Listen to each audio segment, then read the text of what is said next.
Ассалому алайкум дӯстон, хуш омадем ба шабакаи мо. Дар навори имрӯза оиди тозатарин ва беҳтарин хабарҳо аз ҷаҳони ММА гап мезанем.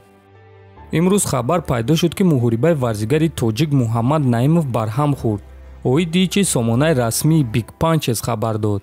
хотиррасон мекунем ки Муҳаммад Наимов аз аввал бояд ки рӯзи 17 декабр дар турнири Titan FC 73 зидди варзигари қирғиз Азизбек Сатибалдиев муҳориба мегзаронд. Аммо бо сабабҳои номаълум Азизбек аз ин муҳориба даст кашид ва ташкилоти Titan FC барои Муҳаммад рақиби нав Деметри Миллерро пайдо карданд.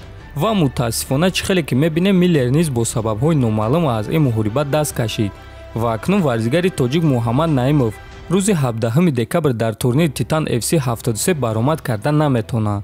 мо ба Муҳаммад сабр ва бурдборӣ хоҳонем ва бесаброна баромадҳои нави ӯро интизор хоҳем шуд. дӯстон, имрӯз боз як хабари нохуши дигар баромад. варзигари тоҷик оид ба муҳорибаҳои омехта Муин Ғафуровро барои истифода бурдани як намуди допинг 6 моҳ аз муҳорибаҳо хориҷ карданд. оиди чи сомонаи MMA Fighting хабар дод. Муин Ғафуров барои допинг анализ супорид ва дар анализҳои ӯ як намуди допинг бо номи Канренон пайдо карданд ва ӯро 6 моҳ аз муҳорибаҳо хориҷ карданд.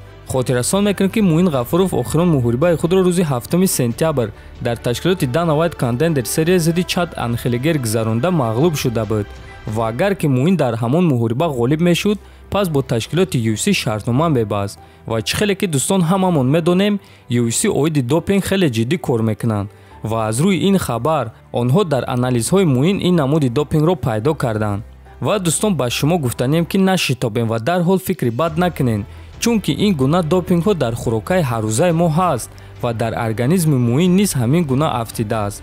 масалан, чанд муддат пеш яке аз ҷанговарони UFC дар вақти сайру гашт дар вақти истироҳати худ ходок харида истеъмол мекунад ва баъд дар организми ӯ допинг пайдо карданд. барои ҳамин дӯстон, ин чиз бо ҳар гуна роҳ метавонад ки дар организми одам афта. аз ҳамин сабаб дӯстон, Муинро танқид карда допинг истифода бурдааст гуфтан дар кор нест, чунки ин дигар гуна ҳолат аст. агар ки дар организми ҷанговар допинг барои бақувват кардан пайдо кунанд, пас ӯро ба монанди тиҷаи дилашо муддати 2 сол дисквалификатсия мекунанд. дар ҳолати Муин маълум аст ки бо дигар роҳҳо ин допинг дар организми ӯ афтидааст ва аз ҳамин сабаб ӯро муддати 6 моҳ дисквалификатсия карданд. ва акнун дӯстон, мутаассифона ками кам мо Муин Ғафуровро дар қафас баъди 6 моҳ мебинем. мо ба Муин Ғафуров даста ва мухлисони ӯ сабр хоҳонем ва албатта ки баромадҳои ӯро интизор хоҳем шуд. дӯстон, ҳатман фикр ақидоатонро нависен, дар канал обуна шавен то боздид хонободу сарбаланд бошед.